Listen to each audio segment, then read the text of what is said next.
Welcome back to Great Northern Cascade Division and Scale. My name's Ian. Kind of like the previous video, whirlwind activity here in this one. Got all of the track through to Skykomish on the middle deck, other than this first 8-foot section here that kind of leads in from the helix, which is right where the camera is sitting. Not putting that in right now until I actually have the helix ready, so I know exactly where the track's going to come out and I can get the grid profile where it's going to be. But we have track for Monroe running down towards Sultan, startup, gold bar, passing siding, and gold bar, coming around the loop here at index, swinging around, and then getting into Skykomish. And I have about 5 feet or so of track in Skykomish just on the man line before I then run out of pink foam for the 2-inch pink foam for the base. So no time lapses, no how-tos and stuff in this one. Again, it's just progress shots as we go through. Nothing new. Previous videos have covered, doing things like putting down the foam track bed, track, wiring, stuff like that. But I hope you enjoy this one. I do have all the lights in place as well, although I need to get a connector to actually put them onto the mains power. But I have tested it with another supply and it did work okay. And then I've got some polarity things to do on the lights, so check those. But hopefully get that through in the mail in a couple of days. I need to work on all the Digitrack's DCC expansion stuff, even though all the track on this middle deck is wired up. There's nothing on that any of those DCC buses on the middle deck actually connected in to the DCC system itself. So I've got a whole box of Digitrack's goodies. So I'm going to do a video on that one, getting all that working, testing it, making sure that the track works, and then we can come back with all of the power bus live on that middle deck, all the different power sub districts, all the lights working on the middle deck, and hopefully starting to run a train around. So if you're new to this one, thanks for watching. All right, a lot of progress on the second level. Almost all of this is pink foam. So left the section here as it's going to come out of the helix, although we're pretty certain we figured out where it's going to come out. So tomorrow we can put in a bit plywood section. It's going to be graded down to come into a flat section here and then turn out into passing siding and some industries in Monroe, although they're not going in, kind of the same as Everett and Snohomish. The turnouts are going to be in place, but there's no track going to be in there. And then single track mainline running, kind of between Monroe and coming down into Sultan. So just very gently moving away, coming back. Started to cut in along the back here, so you start to get some peaks of the Skykomish River. Same along here, Skykomish River. And then we say this was Wallace River? Sultan River. So Wallace River's further over. Sultan River will be coming in here, so enough of a span for one truss bridge and then 2 approach girders, 1 approach girder. We'll see exactly how that figures out. We still got to put the plywood in there, but at least we've got the track up to here now. Now on the other side, very gently coming around, 24-inch radius curves all the way around here, very broad. I don't think I had said on the previous video about the curves over here. I think the outside was 23-inch radius, inside was 21 or 22, and then on the other side, on the north side of Sound Bay Bridge, I think it was 24 inches on the outside and then 22 or 23 on the inside. Coming through here, 24-inch radius curve all the way around, and then we're going to come in towards startup. So this is Wallace River. Right, this is where the Wallace River will be, and that was single truss and then like 3 approach girders. In the prototype, again, not exactly sure if that's going to be 100% authentic. We're kind of taking inspiration from the prototype on this level, and then we're coming into passing siding in gold bar, kind of hidden underneath the soda cans here. So again, number 7 turnout going here. We will probably actually get the track for the passing siding put in along here as well and wired in, so that at least on this second level there will be somewhere where you can park up a train and actually pass it and see. So passing sidings both here in Gold Bar and over here in Monroe functionally end up at well, it's 8 feet on the main line, and so we figured by the time you've just come off the diverging route here, so another 2-3 inches before it will straighten up, you end up with a little over 7.5 feet total inside the passing siding. And when we've measured out, that ended up being 3 F units and then probably 11 or 12 passenger cars. So that should be more than enough for any train that's going to pull over. The Empire Builder would never pull over. And so any of the shorter trains, the Western Star, if the Milwaukee Road Olympian goes through it, or if there's 20, 25, 30 car freight train, 8 foot on the main line, so about 7.5 in the passing siding would be enough. This gap here is where the road goes underneath. There's kind of a very unique kind of bridge that brings it across with odd supports and girders kind of holding things up. So we'd still need to cut in the foam a little bit, but the road cuts almost at a 45-degree angle underneath here. And so to kind of get around the foam being fairly flat and the track being fairly flat, what will happen along most of this, if we come back out from Monroe to Sultan, the 8 feet of foam is flat, the track is flat, but Highway 2, the road will come up just a little bit and then go down a little bit. And so the same over here as we come through Gold Bar, the road will drop down a little bit, come down under the bridge, and then it will pick up again. Out past Sultan, and then we're calling it a river bridge, maybe it's about halfway towards Index from Gold Bar. There's somewhat of a bridge that you can see comes over the river if you peek through the trees. Highway 2 at this point is on the back, and it's kind of dropping downhill as you would swing around. There's then a road bridge that might model somewhere. We haven't quite figured out exactly what's happening into Index, haven't gotten that, that'll be tomorrow. But again, Highway 2, the road is mostly what's going to flow around, but there's going to be another river bridge in here. And so we'll probably just pick up the pink foam, maybe it's around here. These are all 12-inch spans if you're trying to figure out the math on what it will look like. Again, this is about a 12-inch span, but the bridge might not cover all of that. And then the one for Wallace River and for Sultan River, it's a little over 12 inches. This, I think, for Sultan River is about 18 inches. Wallace River is almost 20 inches, I think, 22 inches. So we need to figure out exactly what the plywood's going to do in here, but then once the bridges actually go in, decide what bridges would be. If we need to add in more foam, we can do, and will probably be 1/8 inch tempered hardboard beneath here that would act as kind of the base for the river material. So if we need to add more foam into it, we certainly can do, and then cut the track to fit in there. So kind of looks like just a whole bunch of pink stuff at the moment, but hopefully by tomorrow, once the rest of the track is down, all the track bed is down all the way through here, and then about, I don't know, a third of the track, a little over a third of the track is down, then tomorrow we'll get going, see how it looks then. All right, time to start gluing down a bunch of track. We've got the main line coming through Monroe. Turn out on the eastern side of Monroe. This is kind of the scenic running where we'll have 1 or 2 farmhouses along the back as we come into Sultan. Temporary 2-year, 3-year, however long, plywood bridge in place now where the Sultan River will go over.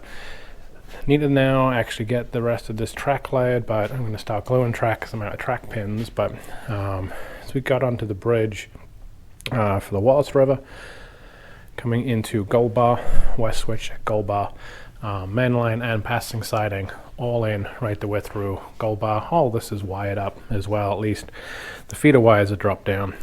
East switch coming across the bridge where the river, the road, Highway 2, will go underneath just past Zeke's, and then again a little bit more scenic running coming down to where we'll then have a bridge coming over the Skykomish River.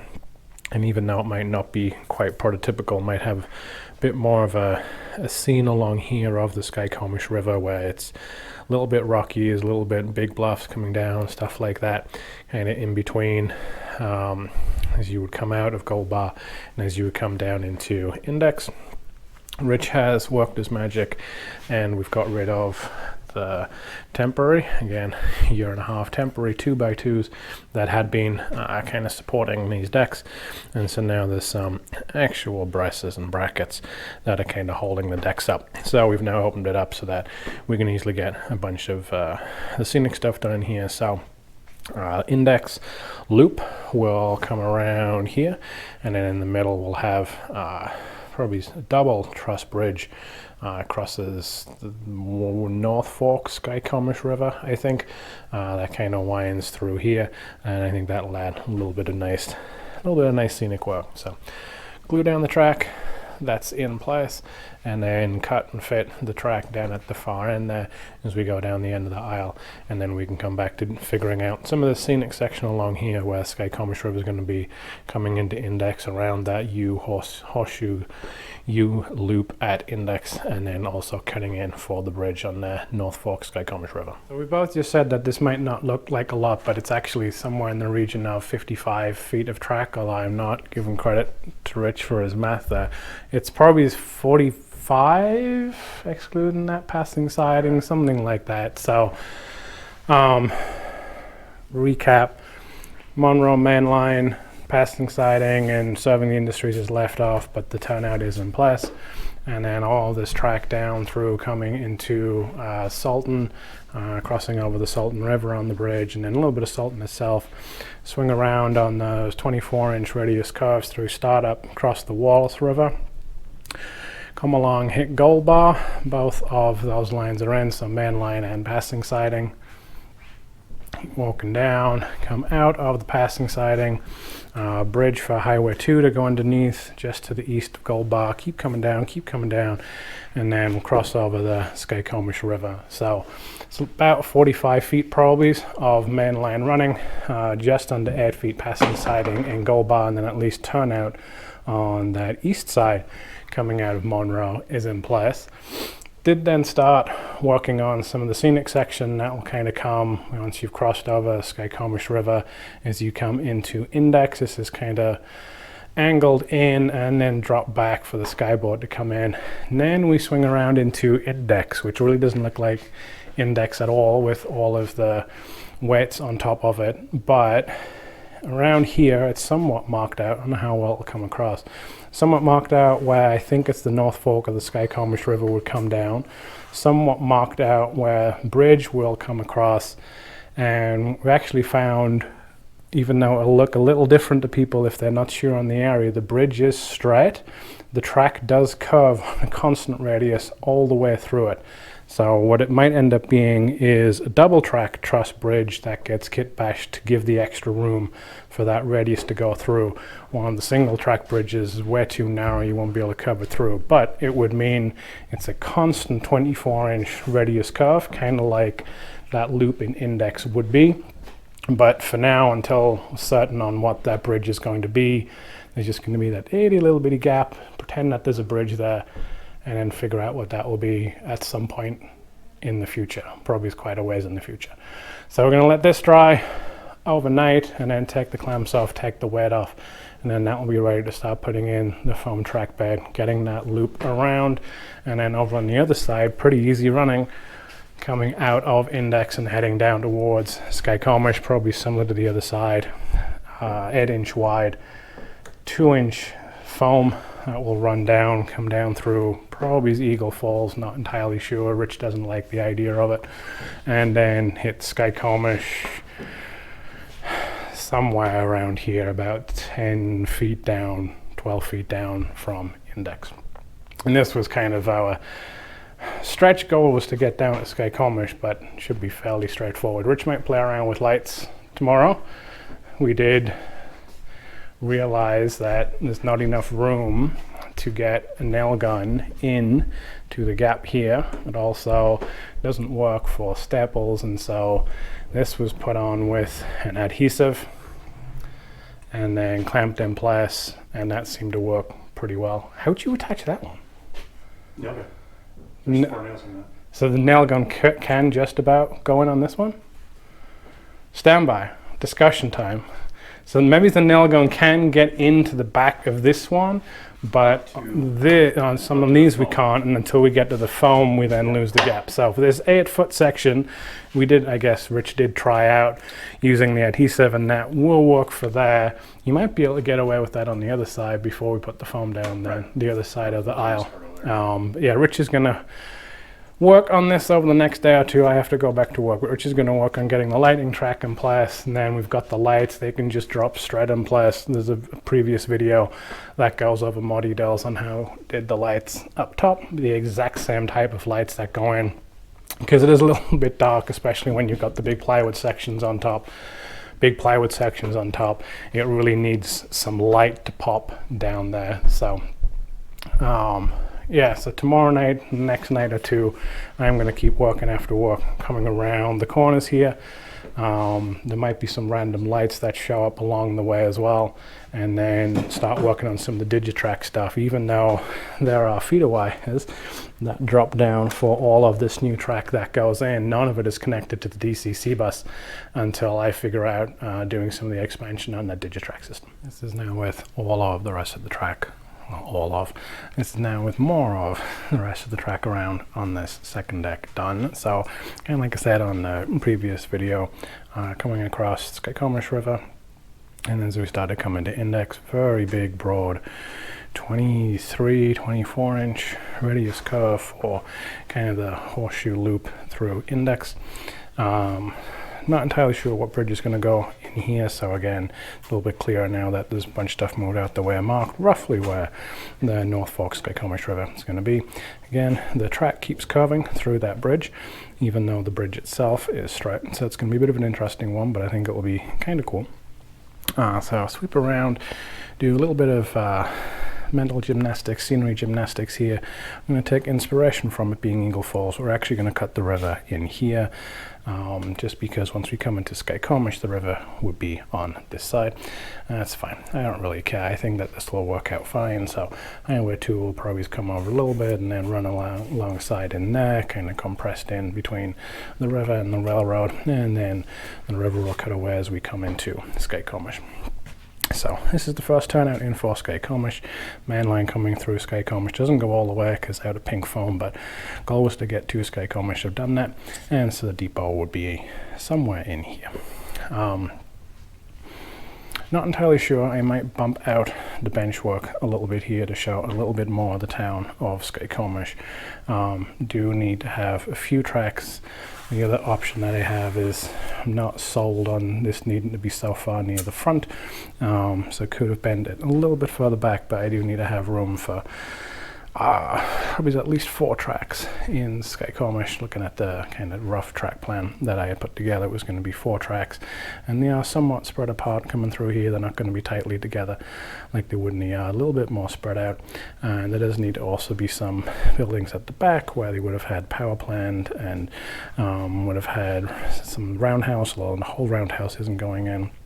But there does need to be some stuff that would kind of be on the south side of the tracks here, so couldn't push the main line too far back. So what I might end up doing is bumping out the bench work just a little bit so that you could have a little bit more room in here to show the actual town of Skykomish, but undecided on that. I don't really know if that's necessary.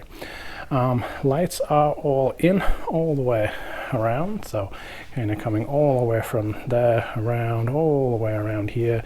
I was able to get it to just curve all the way around here and down, across, back up. I did a dumb and tried to shorten one of the jumper wires and basically cut across the wires and short it out, and so the little power adapter that comes in to power the full strip of LEDs basically blew itself out. So when I swap it over with the one from the upper deck, it does work, but it's kind of a pain in the butt to do that. So got another one on order, but lights aren't turned on, but they are in. They will work. I've just got final connections to do down the far end there, making sure that polarity and stuff like that would be right, because I've had to have some longer lengths trying to get into some of the scenic areas back there. But overall, this worked out pretty good. A little bit too much of a grade on this bridge here. This ended up at about 0.7 degrees, which was a little bit of a bummer. All the others ended up being right at like 0.1 degrees with 0.1 degree of accuracy. Wasn't going to fight with this one though, because not exactly sure how the actual bridge is going to go in here whenever that will come around, and so there is a little bit of a bump, and it's just the bridge part itself, and then it kind of evens itself out. But that's okay, in lieu of being able to have a lot of up and down, or not being able to and choosing not to have a lot of up and down elevation on this middle deck, even though you'd be climbing, having some amounts of undulations like that, not too bad. I can kind of live with that. This is going to become much more of an interesting little area than I really had envisioned, really just because of the bridge. So we'll get to that when we can, but I think I'm going to call this video to an end just because I'm tired, because Becca has now decided that he's going to show up. He probably just wants his dinner. Becca, you want some dinner? Do you want some dinner? It's like, all right, let's go. Yeah, I'm going to call this one to an end. All the track is wired in, all the feeders are dropped in place, all attached into the bus wire. But I need to do a whole bunch of the work with that Digitrax stuff. So, be another video that'll talk a little bit about the Digitrax stuff, getting all that connected. Hopefully I get the little power doodah in a couple of days for the lights, get that lit up, and then we can come back and we can look, get the track cleaned up, make sure that the lights work, finish the lights connecting and on the other side polarity wise, and then we can see some trends running on this middle deck. So thanks for watching, hope you've enjoyed this one. Please do like, subscribe and follow along, and I'll be back again soon.